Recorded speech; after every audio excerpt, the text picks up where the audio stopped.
Welcome to Super Little Challenges. I'm DT, and my guest on this episode is Jospeh Corella. Jospeh created the dance fitness class 567 Broadway, and it was a real privilege to chat to him about his personal journey and some of the challenges he's had to overcome along the way. Enjoy this one, guys. Let's get into it.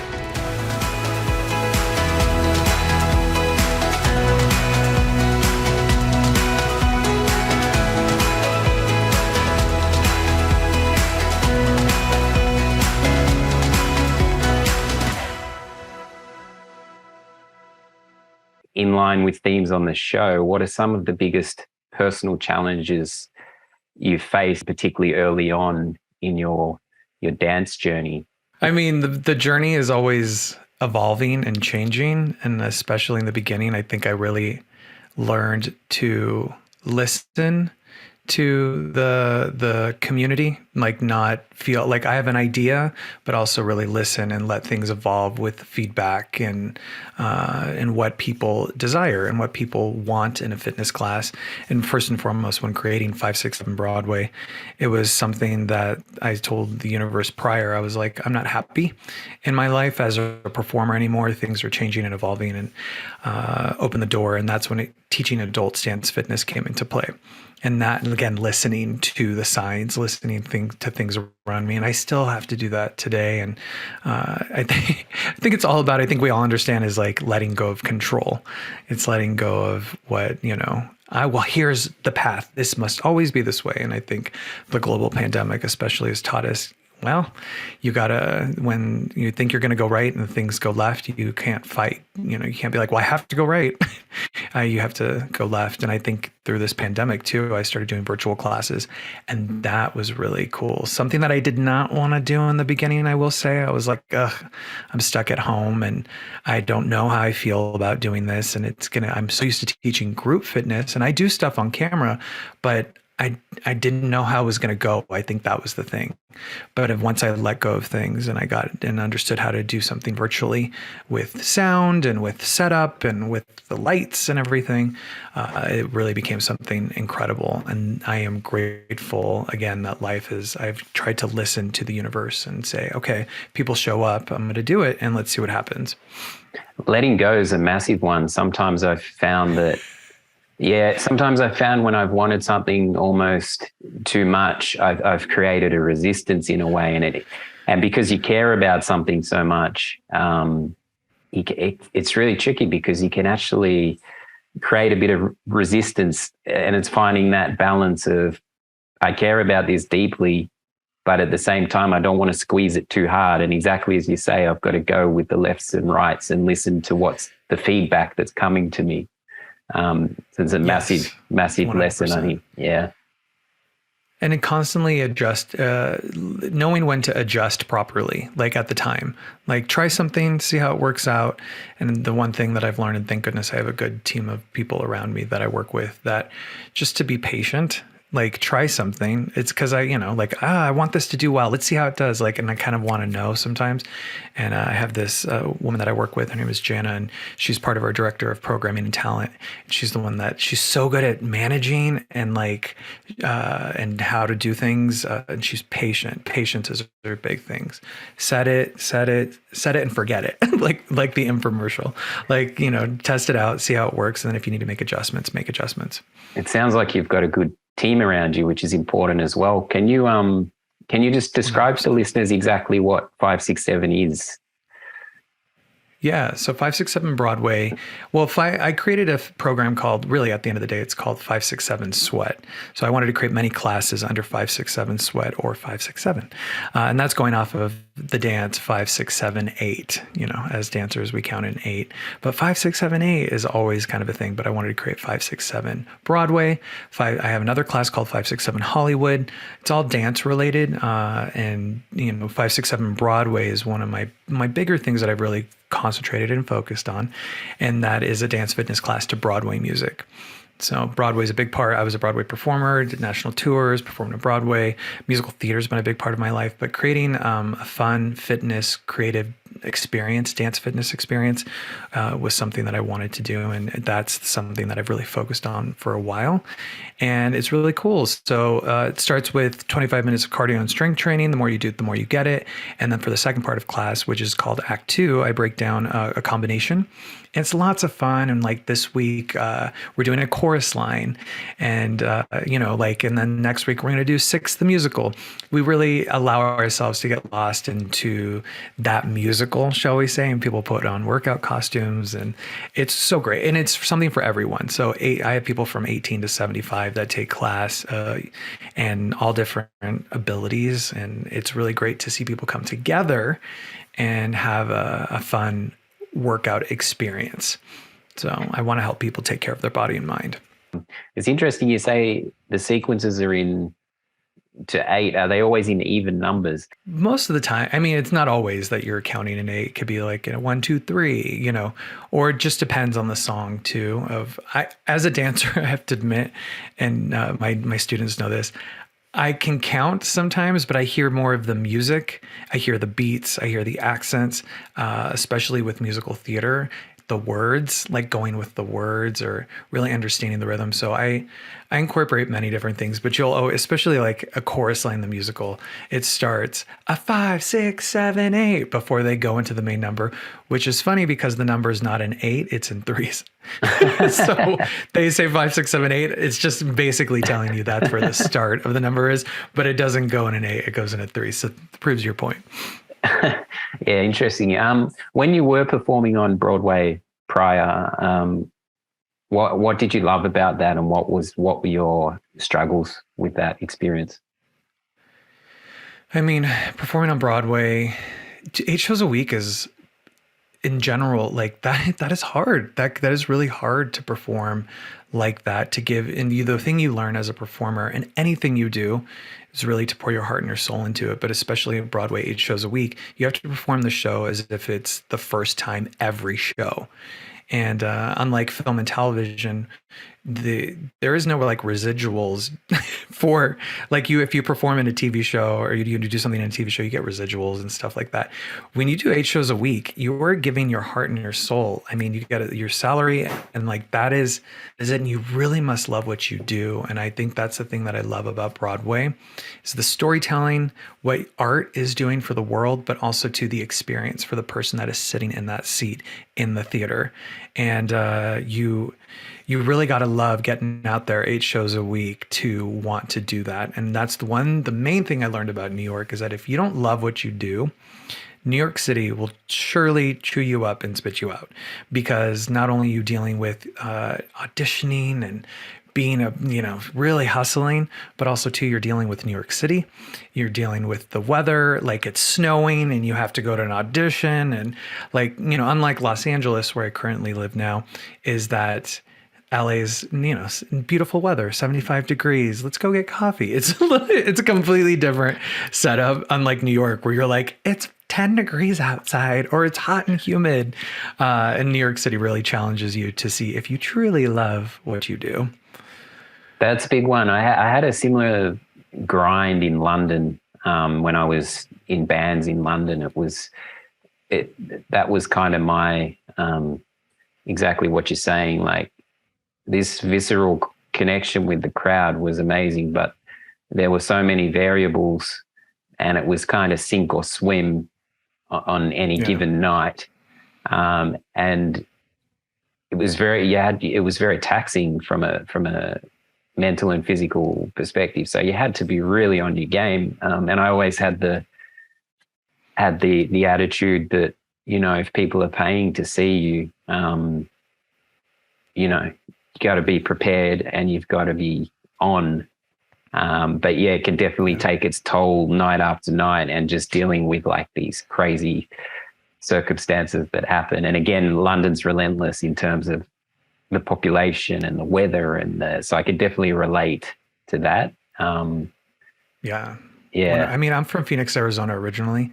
So like New York City, the weather, the weather is completely opposite of how I was born and raised. The Phoenix is the Valley of the Sun, hot, 120-degree summers, barely went. I barely knew snow. So to move to New York once I graduated from high school, I moved a couple years after I graduated, and it was it was really life changing. I understood what weather, and you understand for sure because you've lived in many different climates, but weather will definitely change someone's personality. Like I get why in the United States, the East Coast people, a little more like rugged. Any cold place, you're going to deal with people that are a little more like, what do you need? What do you need? It's cold. I don't know. You get to the point where, being from Arizona, it's like, yay, it's hot. And, the summers are brutal. Don't get me wrong, but cold weather definitely changes people. Yeah, it's fairly brutal here to say the least in Germany. Yes, Germany's a little cold on another level. And cold especially bones, as an Aussie, and especially you, like you said, as an artist too, you really, I don't think people understand sometimes what the sacrifice you make too as an artist. You talked about traveling and having, I was on a national tour and I was traveling for almost, a year and a half of my life and all across the United States. And you really, your holidays aren't your holidays anymore. You don't have, Christmas vacation. There's just, you're performing and you really are being there for the art of it, which can be very taxing, like you said. Ultimately, if you're not into what you're doing, it never plays out well. It takes you can push at it, but ultimately you gotta be into it, as you say. That's how, 100%. And that's how I got into teaching adults and choreographing. But because I was doing a musical in Vegas and I was not happy. It was a great, and it was a pretty chaotic rehearsal time. We were in rehearsal for a brand new show and it was long hours and constant change. Cast was amazing. The creative team was amazing, but I just wasn't as happy. And I noticed that and I was like, okay, something needs to change. I think that's the thing that I've really tried to do is listen to my heart. My heart will guide me. When I'm not happy, that's for for a reason. Something's going on. And some people are totally fine. They're like, I love 8 shows a week. This is what I want to do for the rest of my life. And if your heart's happy, continue to do that. And I know for me, I was like, something's changing. And I really try to connect. Thank goodness I listen to the universe. The universe for me, I try to connect to spirituality and really listening to the signs around me. My heart wasn't happy. And then I told the universe, whatever you want. And that's when teaching came into play. Do you have a practice around that? Like, are you meditating? Do you have a daily practice around listening to that, to those signals? It for sure is a practice. I think that's the thing. And I started getting into breath work about 5 years ago here in Los Angeles. Randomly found it. I was stressed. I was creating a workout video for 567 Broadway, and it was a lot of money going out. And there was a lot of details, and it, being a business owner, and there's so many things. I felt a lot of pressure, and I was really stressed. And I wound up going to this meditation class just to give something a try. And I had no clue what I was getting myself into. It's called breath work. I thought I was just going to be breathing, and it is so much more than that. And you are breathing, but it is really a spiritual experience. And I was blown away, and I fell in love ever since. And it has been something that has been very helpful. Also, too, I love coming to the desert. Being from the desert, there's something spiritual about the desert for me that I love connecting to nature, and because it can be hard to slow down. I love being busy, and I've had to really learn how to slow down these last 2 years. Yeah, I imagine sometimes it's like you got to put your feet back in the earth. Especially if you is magical. Yeah, if you're from that, I get that from Australia. It's like you just got to step out of the noise in a way and put your feet back in the earth. That's the only way I can describe it. Can't wait to go to Australia and see that spiritual nature experience. Yeah, I definitely recommend. How much does intuition come into play, not only in your teaching and your classes, but for you personally? How much does your intuition guide what you do? I'll say this, and trying to sum it up quickly. I grew up very religious. So I grew up in a very religious family that, for me, did not necessarily work completely as I got older. And I had to really learn to see what worked for me and to really listen to that voice. I have an understanding for me of what the universe is, but also when I was young, the thing that I learned, I started dance when I was 7. And the thing that I learned as I got older was how much dance was connecting me to my intuition. So like dance intuition is very real. It helped. I knew I was gay at a young age, and growing up in the 90s in Phoenix, Arizona, it was in the United States of America, was not very, it was very scary to want to be true. I knew who I was. But the world, there was lots of things that were trying to pull me away from that. And dance was the thing that kept me grounded, kept my feet in the earth, shall we say. And it really allowed me to understand how to move through life when I didn't understand how to do it. So it helped me connect to my intuition, spiritually, and also just really understand what my heart is. And I still do that to this day. And I will hopefully continue to make that choice for the rest of my life to move I connect to music, as you understand, in a band, like understanding what music can do to someone's life and how powerful that is.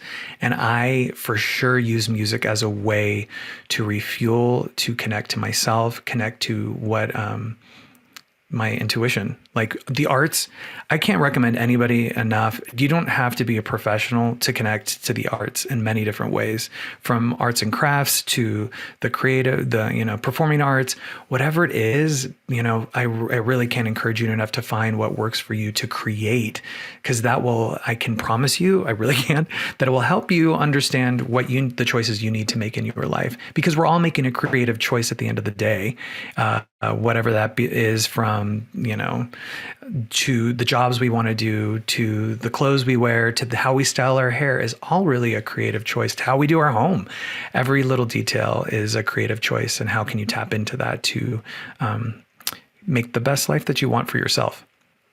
The amazing thing is, it sounds like the intuition you were tuning into with dance was then serving you in life.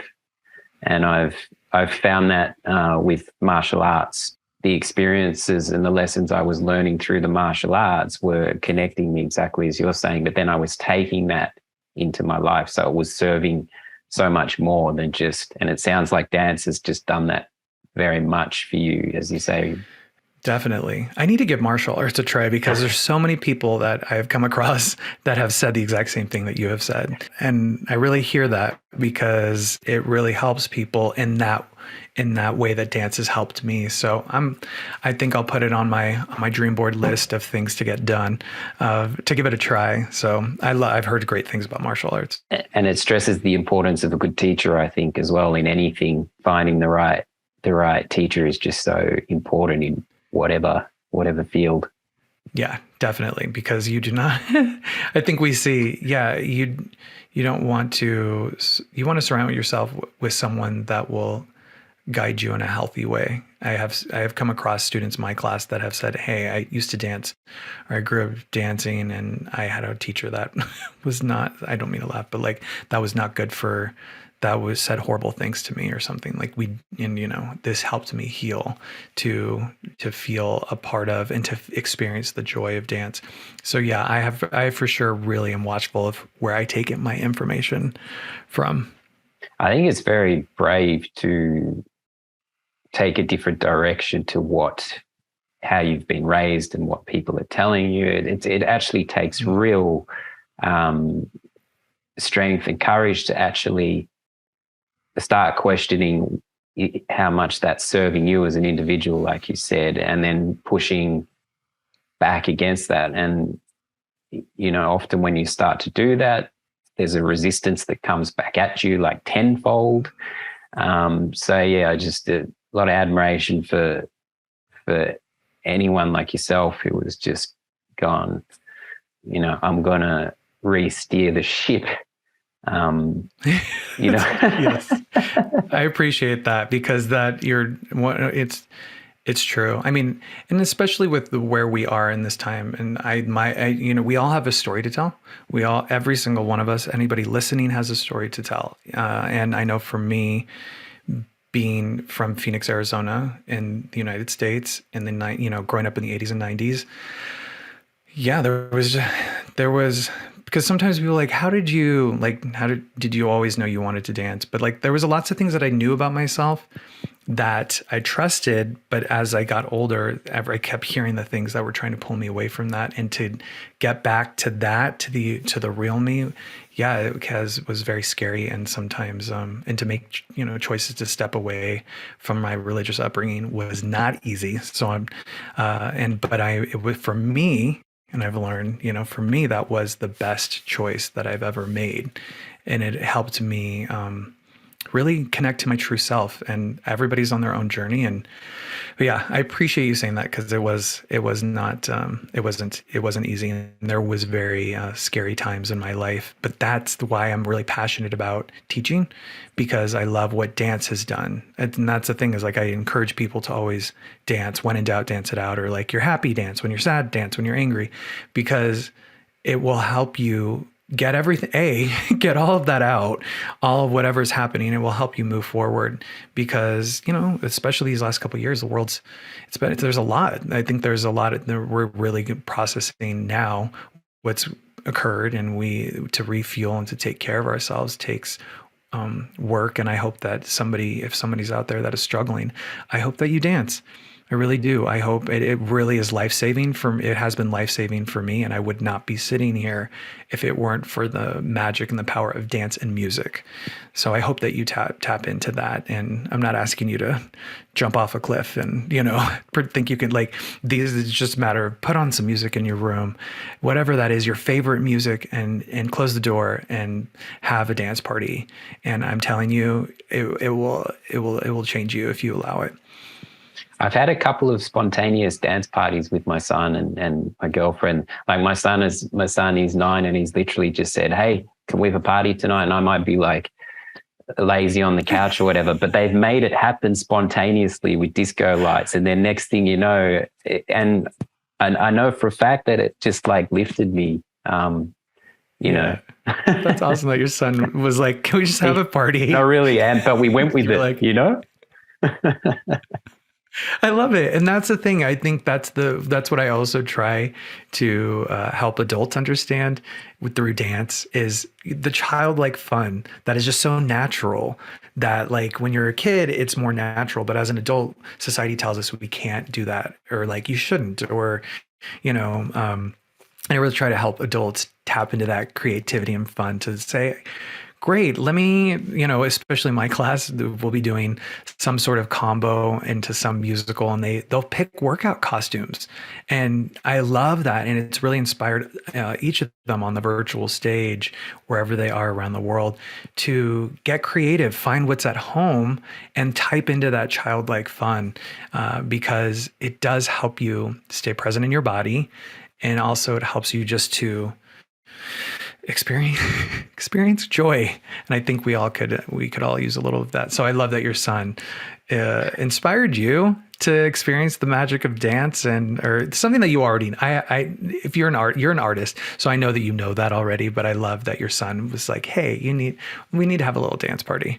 Yeah, for sure. Yeah, it is just crazy how sometimes people have their own idea of who we should be to serve their own thing. And as soon as you don't fit what they believe you should be, they can even fire up a little bit over that, or get you can get some resistance back in it. But the thing is, like you said before, we can jump on these things that things around us, not just people are telling us. We can really jump on that and start to like believe it, and it can steer us off course. Growing up, dance is popular now, which I really love. Like the next generation, like they love TikTok on their phone, and they love competing to do the next best dance trend. And it is really a cool thing. This is where I feel old, where I'm like, look at them go. Like I love watching that. I think it's fascinating. I love that people that don't dance, even guys, are dancing like on TikTok specifically, that they're like, well, I'm going to join in and I'm going to film myself. Growing up, that was not cool. for Yeah. me. Like I was a male dancer and it was not cool. There was no dance trends that everybody else, kids wise, that was like trying to hop on. Being a male dancer was truly considered gay, and I was gay, or I am gay. So they got one thing right about that, but it was such a negative. They were saying all these things were negative, but I didn't let that. I love dance so much, and I'm sitting here, but like I was never going to let them take that away from me. However, was that easy? No. But I'm really happy to see that now the next generation is really loving dance. They're like, great, a little competitive, I got to admit, where they're like, well, I'm going to do this dance the best, but hey, at least they're dancing. Good on you for fighting for it. It's just like sometimes it's frustrating that we have to fight for what's, I know, for what we're about, but just to not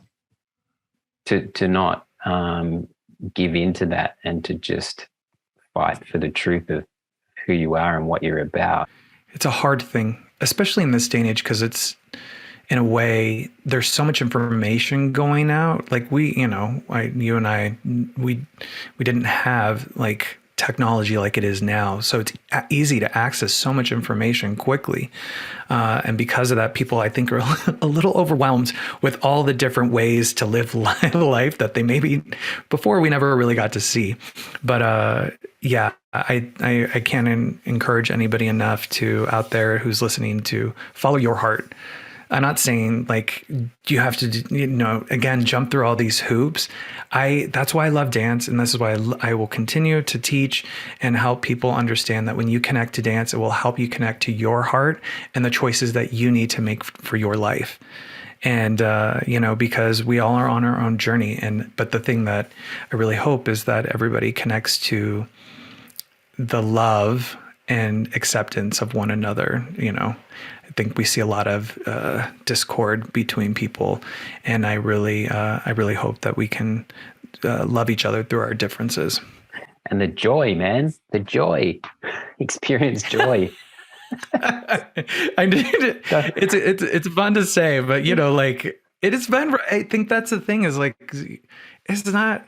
I don't pretend that things are like, yay, everything is great. Everything has been. When you see me teaching, it's a completely different thing. And I love using the musicals that we dance to kind of, we're tapping into this story. We're dancing to Hamilton last Saturday, and like we're tapping into that iconic musical that has really helped and made art and changed the world in a beautiful way. I love that. That's amazing. So we talk about that, but like, life isn't easy. I'm not going to pretend that it is like, but sometimes people are like, oh, I didn't know you were, I only see you in class and you seem so joyful. And I'm like, yeah, but I'm also, thank goodness for dance, because otherwise I probably would be a miserable human being.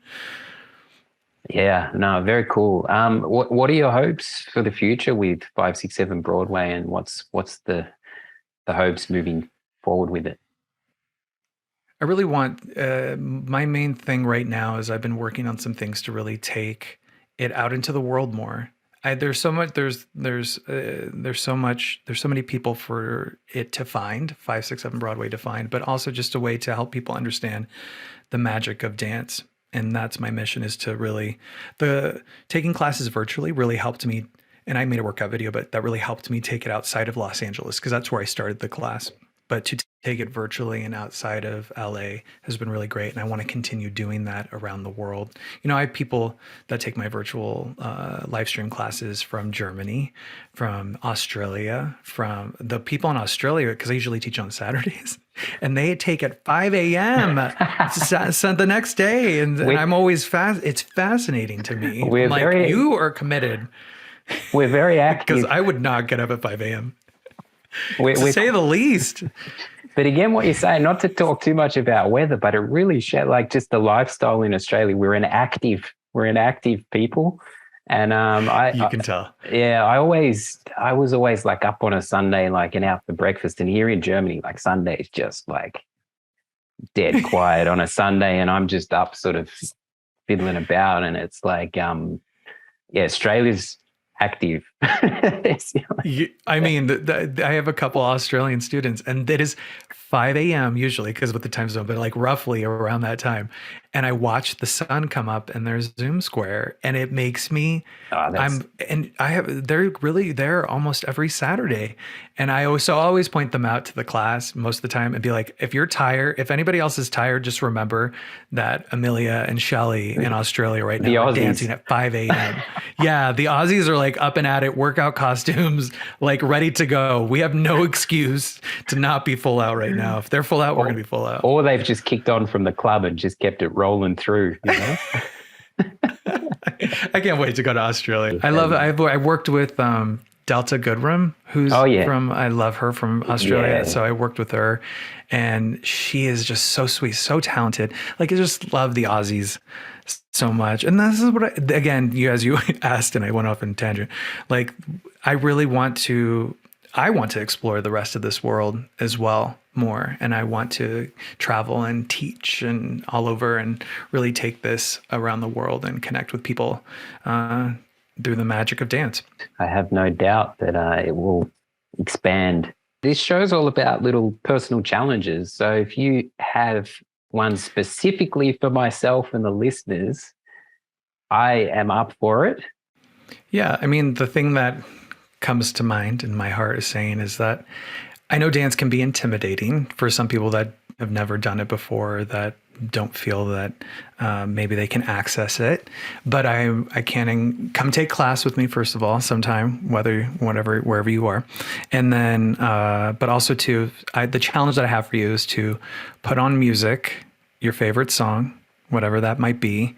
Even if you need to put on your AirPods or headphones because you don't want to disturb the rest of the house, go into your bedroom, close the door, and just dance freely. Like, just let the music guide you.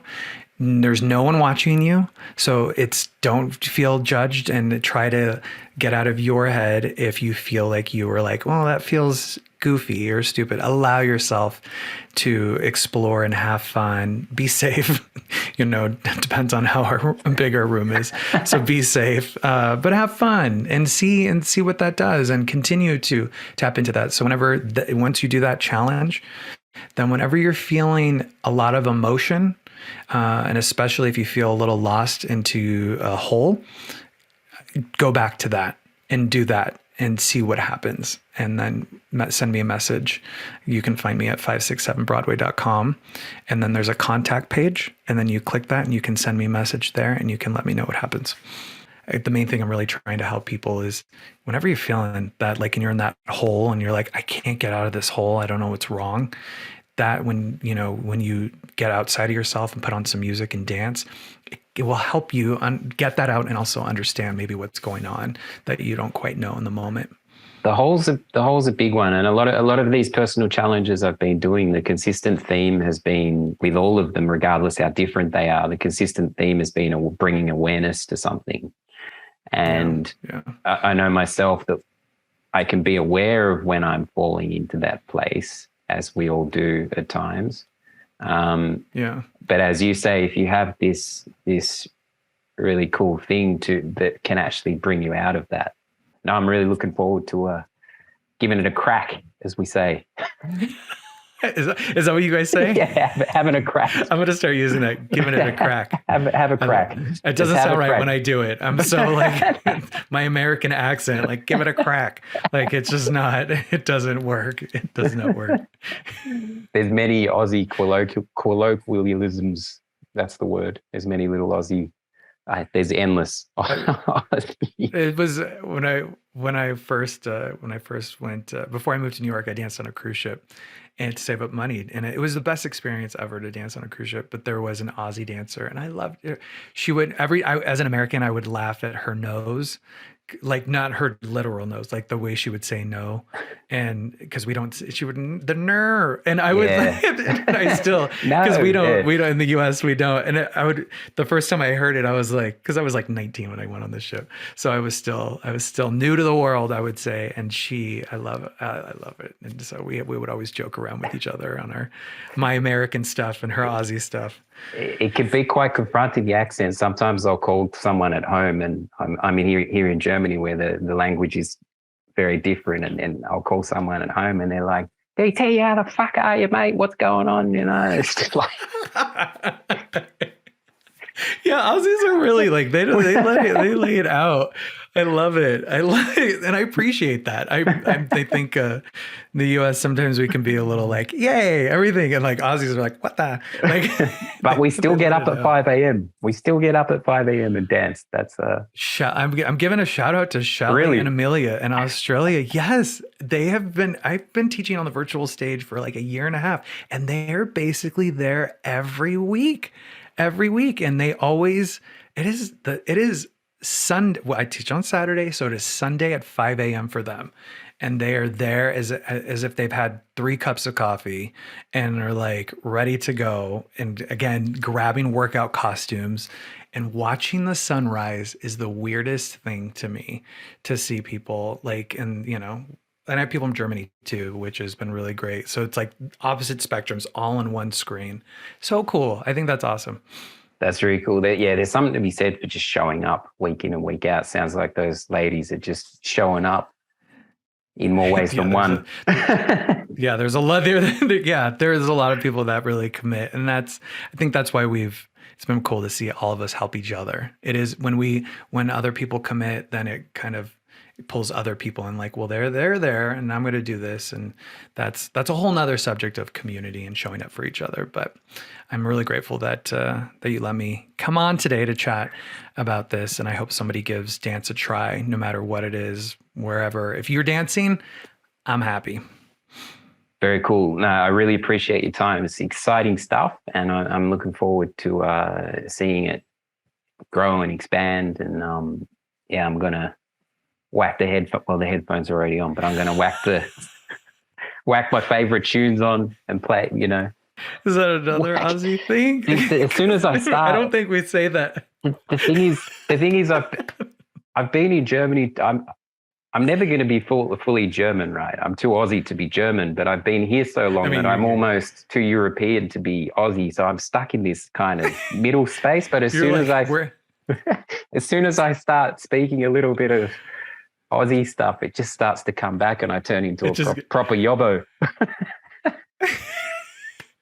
See, all these things, I love it. I'll have you and Shelley and Amelia talk and we'll see what happens. Shout out to those guys. That's really cool. But no, I really appreciate your time. Yeah, thank you so much. I appreciate it.